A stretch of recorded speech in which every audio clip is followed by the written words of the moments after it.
Dans cette quatrième partie, je te propose de faire quelques exercices d'application avant qu'on branche le condensateur avec une résistance dans un circuit électrique pour constituer le dipôle RC. Le dipôle RC fait l'objet de notes de mes cours particuliers de physique. Alors commençons par l'exercice numéro 1. Sur une plaque de verre de 4 mm d'épaisseur, collons face à face deux feuilles d'aluminium de 40 cm sur 30 cm. En prenant la constante diélectrique du verre égale à 6, quelle est la capacité de ce condensateur? Solution de l'exercice 1. La capacité d'un condensateur est donnée par C égale 1 sur 9 10 puissance 9 multiplié par K, S, surface d'une armature, sur 4 pi E. Donc ici, on aura 1 sur 9 10 puissance 9 multiplié par 6, la constante diélectrique, multiplié par 40 multiplié par 30, la surface d'une armature. Donc on trouvera 1200, mais ce sont des centimètres carrés et il nous faut des mètres carrés. En système international, on doit mettre des mètres carrés. Donc ça va nous faire 1200 multiplié par 10 moins 4 mètres carrés. Divisé donc par 4 pi E. 4 pi E, E c'est 4 mm. Donc il faut en mètres. Donc ça va faire 4 fois 10 moins 3. Donc on trouve pour la capacité 7200 multiplié par 10 moins 4 divisé par 144 multiplié par pi multiplié par 10 puissance 6. On va trouver 0,159 multiplié par 10 puissance moins 8 farad, ou 1590 10 puissance moins 12 farad. Donc la capacité de ce condensateur est 1590 picofarad. Exercice numéro 2. Deux condensateurs de capacité C indice 1 égale 6 picofarad et C indice 2 pour le deuxième condensateur égale 12 picofarad sont branchés en série. On applique aux bornes de l'ensemble une différence de potentiel de 2000 volts. Alors il s'agit de calculer premièrement la capacité du condensateur unique équivalent à l'ensemble des deux condensateurs en série. Deuxièmement, la charge Q de chaque condensateur et la charge totale Q du montage. Troisièmement, la différence de potentiel aux bornes de chaque condensateur. Le premier condensateur a une capacité de 6 picofarad. Le deuxième condensateur a une capacité de 12 picofarad.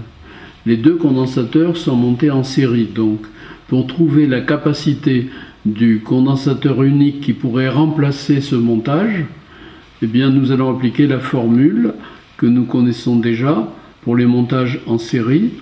1 sur la capacité du condensateur unique de remplacement égale 1 sur la capacité du premier condensateur plus 1 sur la capacité du deuxième condensateur, c'est-à-dire 1 sur 6 plus 1 sur 12, on trouve 3 douzièmes.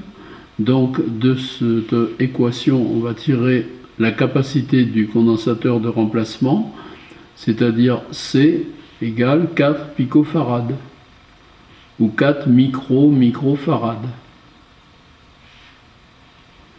Maintenant, on nous demandait la charge de chaque condensateur et la charge totale. On connaît la formule qui donne la charge du condensateur. C'est la capacité multipliée par la tension aux bornes du condensateur. Donc pour trouver la charge du premier condensateur, nous multiplierons la capacité de ce condensateur par la tension à ses bornes, c'est-à-dire C indice 1 multiplié par U indice 1. Pour le deuxième condensateur, il en va de même. Q indice 2 égale C indice 2 que multiplie U indice 2. Et la charge totale, sera la capacité du condensateur unique de remplacement du montage multipliée par la tension aux bornes entre A et B. Nous avons un petit problème. On ne connaît pas la tension aux bornes de ce condensateur ni aux bornes de celui-ci. Mais par contre, on connaît la tension totale. La tension entre A et B, c'est 2000 volts, puisqu'on a dit qu'on appliquait 2000 volts à l'ensemble, au montage. Et on connaît aussi la capacité totale, puisqu'on connaît la capacité du condensateur qui pourrait remplacer les deux condensateurs en série. C'est 4 picofarads. On avait trouvé 4 picofarads. Donc il suffit d'appliquer la règle Q égale C que multiplie U. Donc on va faire 4 fois 10 moins 12 picofarads, 4, 10 moins 12 farads, que multiplie 2000 volts, parce qu'il faut bien les farads et les volts. Eh bien on va trouver 8, 10 puissance moins 9 coulombs. Rappelle-toi, la charge est toujours en coulombs. Donc 8, 10 moins 9 coulombs. Et chaque condensateur, du fait que la charge totale, c'est ça qu'il faut bien retenir, la charge totale est la même pour chaque condensateur que dans chaque condensateur. Donc on sait que ce condensateur aura comme charge 8, 10 puissance moins 9 coulombs, et le deuxième aussi, 8, 10 puissance moins 9 coulombs. On nous demandait aussi, en troisièmement, de trouver la tension aux bornes de chaque condensateur. Donc pour trouver la tension U indice 1 aux bornes de ce premier condensateur, on fera U indice 1 égale Q sur C indice 1, la charge du condensateur divisée par sa capacité, la charge de ce condensateur étant la même que entre A et B, c'est-à-dire 8, 10 puissance moins 9 coulombs, divisé par 6 multiplié par 10 puissance moins 12 farads, la charge du condensateur, et on trouve U indice 1 égale 1333 volts. Pour trouver la tension aux bornes du deuxième condensateur, ou la différence de potentiel aux bornes de ce condensateur, on va faire U indice 2 égale Q sur C indice 2, c'est-à-dire 8, 10 puissance moins 9 coulombs, divisé par 12 multiplié par 10 puissance moins 12 farads, et on va trouver 0,666 10 puissance 3 volts, ou bien encore 666 volts. On aurait pu faire, pour trouver cette tension aux bornes du deuxième condensateur, faire la tension totale moins la tension aux bornes de C indice 1, c'est-à-dire 2000 volts moins 1333 volts, et on aurait trouvé de la même façon 666 volts. Exercice numéro 3. Un condensateur plan porte une charge de 4, 10 puissance moins 9 coulombs. La tension entre les armatures est de 50 volts. Le diélectrique est l'air. La constante diélectrique est égale à 1. Les armatures sont des carrés de 18 cm de côté. Calculez la capacité de ce condensateur, la distance entre les armatures et enfin l'énergie électrostatique. Solution de l'exercice 3. On cherche la capacité du condensateur. On sait que la charge d'un condensateur est égale à la capacité que multiplie la tension aux bornes du condensateur. Donc la capacité peut se trouver en divisant la charge par la tension. Ici, ça sera 4 que multiplie 10 puissance moins 9 coulombs divisé par 50 volts. Il viendra 0,08 10 puissance moins 9 farads, ou 90 moins 12 farads, ou 80 picofarads. On cherche en deuxièmement la distance entre les armatures. On sait que la capacité d'un condensateur est égale à 1 sur 9 10 puissance 9, que multiplie K la constante diélectrique, que multiplie grand S la surface d'une armature, multiplié par 1 sur 4 pi E. On sait que l'armature est un carré de 18 cm de côté. Donc pour trouver sa surface, 18 x 18, ça fait 324, mais ce sont des centimètres carrés, alors que le système international exige que ce soit des mètres carrés. Donc pour convertir ces centimètres carrés en mètres carrés, je multiplie par 10 puissance moins 4. Donc on obtiendra 324 10 puissance moins 4. Alors divisé par 9 10 puissance 9 multiplié par 4 pi e, ça fera 4 fois 9, donc 36 pi, multiplié par e, petit e, multiplié par 10 puissance 9. On va multiplier ce dénominateur par 90 moins 12 et on égalera ce produit, on l'égalera à 324 10 moins 4. J'ai écrit ici cette égalité. Donc pour trouver petit e, qu'on extrait de cette équation, on divisera 324 10 puissance moins 4 par 36 pi 10 puissance 9 multiplié par 80 multiplié par 10 puissance moins 12. Mais entre 10 puissance 9 et 10 puissance moins 12, il restera 10 puissance moins 3. Et 10 puissance moins 3 avec 10 puissance moins 4, ça fera 10 puissance moins 1. Donc en faisant cette division, on obtiendra 0,0358 10 puissance moins 1. Mais 0,0358 multiplié par 10 puissance moins 1, ça nous donnera 0,00358 mètres.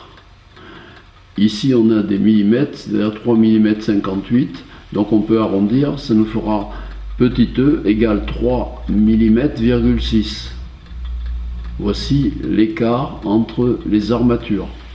Calculons maintenant l'énergie électrostatique du condensateur, ou énergie potentielle. C'est E égale 1/2 de la capacité multipliée par la tension aux bornes élevée au carré. C'est l'énergie que le condensateur a stockée au temps T. Alors E égale 1/2 de 80 multiplié par 10 moins 12 multiplié par 50 volts au carré, ce qui va nous donner 40 fois 2500, puisque 50 au carré c'est 2500, multiplié par 10 puissance moins 12. Donc ça va nous donner E égale 100 000 10 moins 12, multiplié par 10 puissance moins 12. Si on prend 10, on va simplifier, 10 fois 10 puissance 4, 10 puissance 4 par 10 puissance moins 12, ça fait 10 puissance moins 8, donc on peut retenir 10 que multiplie 10 moins 8 joules. Je te propose cet exercice. 2 disques métalliques de 8 cm de rayon en face l'un de l'autre et séparés par une feuille de mica de 4 mm d'épaisseur et de constante diélectrique égale à 6. La tension aux bornes de ce condensateur est 250 volts. Alors on demande quelle est la charge de ce condensateur. On sait que la charge Q, c'est la capacité multipliée par la tension aux bornes du condensateur. Nous avons la tension, c'est 250 volts, mais nous n'avons pas la capacité de ce condensateur. Or, on sait que la capacité, c'est Ks sur 36 pi E 10 puissance 9.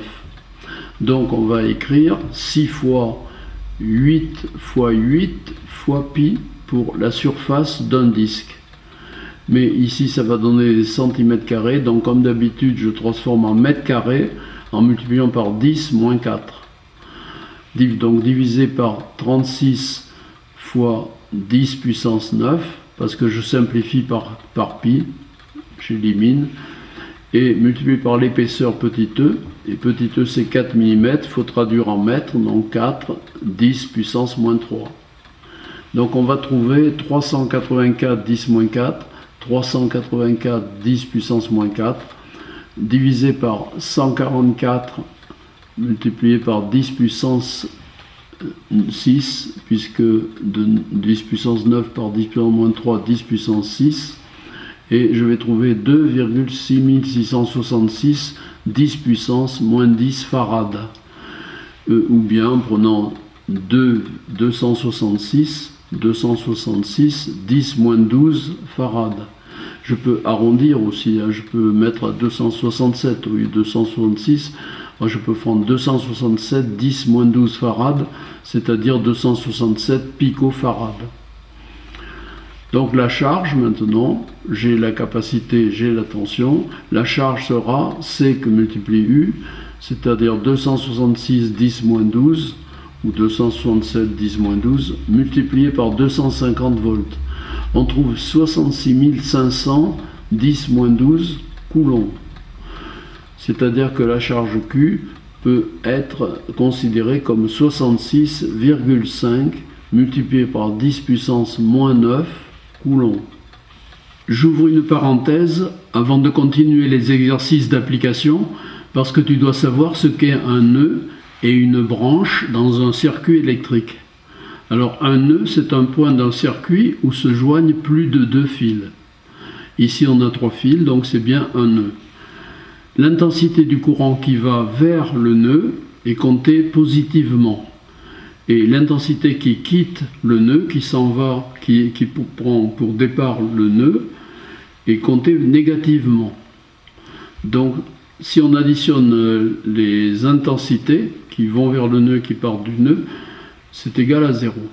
Une branche, qu'est-ce qu'une branche? Une branche, c'est une partie du circuit qui est limitée par 2 nœuds. La somme des intensités qui arrivent au nœud est égale à la somme des intensités qui en sortent. I1 plus I2 plus I3, I1 plus I2 plus I3 est égal à I4 plus I5. La somme de toutes les intensités, en additionnant le tout, c'est égal à 0. Voici un montage complexe de condensateurs. Il y a des condensateurs en série, il y a des condensateurs en parallèle, ce qui va compliquer le problème. Donc B, C, F et G sont des nœuds. Pourquoi? Parce qu'ils sont connectés à plus de 2 fils. Ils sont aussi unis à 3 condensateurs. Donc, ils sont unis à plus de 2 dipôles. Alors, il faut calculer la capacité d'un condensateur qui pourrait remplacer tous ces condensateurs à lui tout seul. Alors, calculons la capacité d'un condensateur unique qui pourrait remplacer la branche B, A, H, G, qui est comprise entre les 2 nœuds B et G. Alors il y a 3 condensateurs qui sont identiques dans cette branche et qui font 3 picofarad de capacité. Et ils sont en série. Donc on va appliquer la formule 1 sur C, le condensateur qui pourrait remplacer ces 3 condensateurs, égale 3 fois 1 sur 3 picofarad. 1 sur C égale 3 fois 1 sur 3 picofarad. On trouve 1 picofarad. Donc ça veut dire que C est égal aussi à 1 picofarad. Donc on peut remplacer ces 3, dans cette branche, on peut remplacer les 3 condensateurs par un seul condensateur de 1 picofarad. Nous obtenons le nouveau schéma de notre association de condensateurs. Maintenant, essayons de remplacer par un condensateur unique les 2 condensateurs de la branche qui est comprise entre B et G. Ces 2 condensateurs sont en parallèle, donc la capacité du condensateur remplaçant est 1 picofarad plus 2 picofarad. Donc on remplacera ces 2 condensateurs par un condensateur unique de 3 picofarad au lieu de ces 2 condensateurs. Calculons la capacité d'un condensateur qui à lui seul pourrait remplacer ces 3 condensateurs de 3 picofarad dans la branche qui est comprise entre les 2 nœuds C et F. Comme ce sont des condensateurs en série, on va appliquer la formule 1 sur C égale 1 sur 1 tiers multiplié par 3 égale 1 picofarad. Et comme le condensateur équivalent de 1 picofarad pourrait remplacer ces 3 condensateurs, on va aboutir à un nouveau schéma électrique. Dans la branche comprise entre le nœud C et le nœud F, nous avons maintenant deux condensateurs, un de 1 picofarad et l'autre de 2 picofarad, qui sont en parallèle. On peut les remplacer donc par un condensateur unique de 3 picofarad. Et on aboutit encore à un nouveau schéma électrique.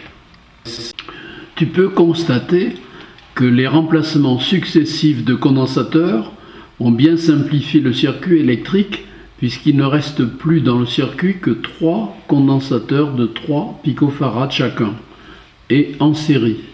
Donc on va chercher la capacité du condensateur qui peut remplacer ces 3 condensateurs de 3 picofarad, et comme ils sont en série, ça nous donne 1 sur C égale 1 sur 3 picofarad multiplié par 3 égale 1 picofarad. Donc C, le condensateur qui peut remplacer ces 3 condensateurs, est de 1 picofarad. C'est finalement la capacité cherchée. Donc tout ce groupement complexe de condensateurs peut être remplacé par un seul condensateur ayant une capacité de 1 picofarad.